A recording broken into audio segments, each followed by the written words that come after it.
Welcome, friends, to another episode of the Free School and Homestead. This is Wendy in my daughter Hope's room. She is 6 years old. We free school, which is unschooling. So today I thought I'd talk to you a little bit about why it's called the Free School and Homestead. Because here we don't have a curriculum, we don't go to school, or obviously we don't, but Hope does not go to school. So I thought I'd talk to you about free schooling and why we free school, and what that really entails as far as our life here in the Free School and Homestead. And I thought I'd do it from Hope's room. I have one little guest here. This is Tanager, our Free School and Homestead cat. She's 10. And I guess she wanted to be up high. So she was lying down and decided that she would perch herself up here. All right, Tanager, let's get to it. So free schooling is a combination of unschooling, which is a life-led learning, curriculum-free education experience, and a peaceful parenting approach.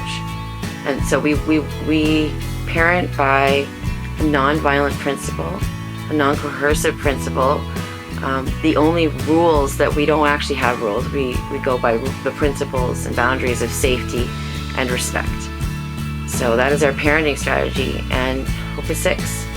We don't have conflicts of bedtime. We don't have conflicts of meals. We don't have conflicts that are not easily resolved by like any other relationship that we all have. So if you would like more information on the peaceful parenting aspect, I would love to go into that, but I think I'm just going to stick to the other aspect of free schooling, which is the education, and how we learn. And basically, there isn't any planning, because we don't plan for life other than what we plan to do with our lives. And so Hope learns and lives alongside us, and we her. So it's extremely enriching and a very bonding experience. So I'm just going to go my noisy list here of what I decided I would go ahead and touch. How we started. Oh, that's right. Before I wanted to go ahead, we were actually writing a book, and I was working on that today. It's a children's book. It's going to be awesome. I started drawing Hope.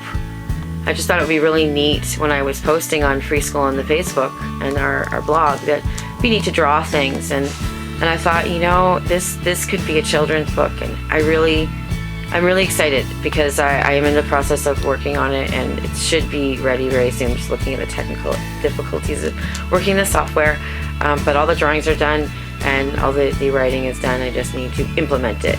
So I'm really excited to show you guys that. But that should be a little bit of a pictorial, or a very juvenile pictorial. I like it to watch it, actually, but just see it unfold in pictures, how we've grown as an unschooling family. I come from a punitive parenting, a very abusive home myself, and I was a punitive parent with my firstborn, who is now in his 20s. And with Hope, we really wanted to just do what came naturally without worrying about what others were doing. And in trying to find a community, we actually stumbled upon the unschooling community. It was amazing. There are so many resources. I don't want to name any, just because if you name one, I feel like you leave them all out by naming one or two, and then leaving there are so many. In ranking, I don't think there is, because there's so many different experiences. So if you want to look up unschooling experiences other than ours, it's amazing, the resources out there, the families sharing their experiences. It's not hard to find, especially now, because it's everywhere. And years ago when we first started, it was harder, and there were a few key people that were very outspoken, and it was so great to be able to just learn from them. Oh, there's Kitty on the move. All right, I will use it as a subject change. So how we started homeschooling, I guess that actually isn't it. Thank you, Segway Kitty. That is how we started unschooling. Is we started this. I was afraid. I didn't know how it would look. I didn't like the way homeschooling looked. There was just too many rules to that as well. I didn't want to replicate, or we didn't want to replicate, my husband and I didn't want to replicate the same thing in school that we had not liked and then put it in home. that sounded like the opposite way. So we just kind of flew by the seat of our pants and found a community that was doing the same thing, which gave us the confidence to keep going. I think it would have been easy to give in to the preschool and first grade, because you start thinking, why aren't they reading? Hope does not actually read fluently. She can read some words. She mostly can read letters, but we're letting her learn on her own pace, and that is part of the unschooling. It's not a theory anymore, it's a practice, and it works amazingly, because once they learn it on their own, it never leaves. There's no pressure around it. It's exactly like when we learn as adults, when we pick up a passion. It's the exact same thing. So without getting too wordy, it's passion-led learning. That's the best part, and we all learn all together. So if we pick up a passion, we obviously can incorporate Hope into it if she wants to, and same with her and my husband, any of our family friends. It's amazing that we can all learn from each other. Socialization, yes. So we don't just sit around, although recently, because we've been sick, we have been homesick. But usually we have a homeschool club that we started in 2012, and it is now 600 plus members strong. So we have no issues, and that was just a Facebook group that we started. It's very easy to, over time, create a really resource-filled community to really fill any need you're looking for. If you're looking for a close-knit, there is definitely that. Just in our 600-member community, there's people who, including us, who really only come in for the events, which is exactly what we're looking for. It's amazing. You have people who are coordinating the events, you have people just following with the events. There is no reason why with the media and Facebook and Twitter that we can't find communities. So socialization is a moot issue as far as we are concerned. Yeah, so what I actually would also, I think I'm going to go and tour the room now because I've been talking for 7 minutes. And then I will show you maybe just a little bit, or talk about how we record what we do here, just because you never know when you're going to need to deal with authorities. We don't like to be paranoid, but we like to be prepared. There you go. Prepared, not paranoid. So here, without further ado, is Hope's room. I'm sorry. I have one hand here. I apologize. So we have a little 500 square foot 2-bedroom apartment, and this is Hope's room. This is her little bed that she would like to keep it like this, but we do co-sleep, so that's where she's sleeping right now, actually, because we don't have bedtimes. We let her and all of us decide, because we do work from home. It is easy just to sleep when we're tired, wake when we're rested. It works very well for us. So yes, and here is her room. So we've got this little area here where we've got a drum and a keyboard. That's just storage under there. And her little doll center. Got the map of Ontario. We are in Ontario, Canada. And her stuffies. And these are puppets along here. These are hung. Actually, no, I have to show you. They're hung with a baler twine, because we have a horse. Baler twine, as you know, with clothespins. And I just string them along the wall. Oh, Tanny, I'm not going to step on you. You're pissing. So that's my way of hanging things. I don't know if that's a fun thing for other people to do, but I am always looking for a way to store these stuffies, Hope loves stuffies. So we have a bunch of things here, her stuffies there that she doesn't normally play with. A cupboard full of all kinds of, she loves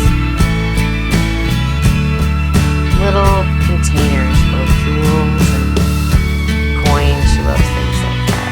More stuffies. We have a bunch of numbers up here. 120. Her doll set. Got more stuffies down there. Right side. But that way, it would be reversed. And then some of her artwork. Again, more baler twine, clothespins. They're awesome. This is her bucket of dress up. Yeah, that's her dress up. I've been moving the whole entire house around, so I'm always wondering what I put where. That is her dress up. We've got her dolls and My Little Ponies. Let's see, games there. She loves these two things here. Loves to role play with animals, fantasy creatures. We've got a step. Oh, Tanager. Whoops. Don't step on the cat's tail. This is Candid. So we have a whole bunch of bins full of just miscellaneous stuff. I think there's some more. Oh, there's definitely, that's right, the dinosaur bin. That's one of her favorites there. A bunch of bins there. Abacus. Then we have her little library. And her the rest of her play clothes. I think that is, I'm hearing my sick husband cough. Okay, so the last thing I wanted to go over was the journal. So just in case, you never know when we need to just go ahead and figure out what I did when, because there's no way I can remember it. I have, this is called the Free Schoolin' Journal. And there's my hand.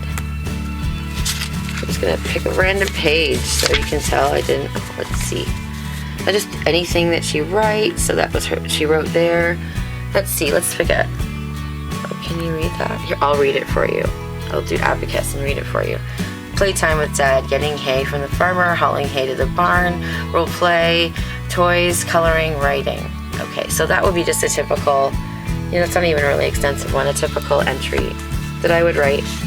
Anything, any little thing that we did there, any events that we go to, any homeschool meetups. And that way I can definitely reference easily. I have one since 2012, and it's 2017, so. That's how we journal, that's how we record, plus with all of our videos and our all the projects that she does, so little games that she makes and things that she writes. That's Hope I'm talking about, I keep saying she. And all of course, her artwork. Just give you a little. So she loves to draw and create. She's been doing paintings. So we just keep, honestly, a lot of it. I think I'm going to thin out the numbers as I go along, because that seems a little excessive to keep so many. But I just want to make sure I get a really good, clear picture that there's no way that any school could ever provide the kind of education that Hope is getting. And I really think that's just really it. We're not advocating this for everybody. We're not advocating this for nobody. We just really, you know, if anyone's looking for different ways of doing things, there's so many. And we definitely have found what the groove that works for us. So we just like to share it because we were looking for it for a long time. And basically sharing what we would like to see. That's not trying to convince anybody otherwise. So thank you so much for coming along this crazy, long-winded journey with me. Really love talking about free schooling. So if you have any questions or any comments, love to hear them, see them in the comments below. Make sure to subscribe if you want to see. I'm trying to get the videos out weekly. Yeah, that's about it. Thank you so much for being on this journey with us. This is just a really amazing. I did not expect that we would be able to share and create a community. So every single person that we've met so far, we're really grateful. Much love. You have a great day, and hopefully see you next week. Have a great day. Bye.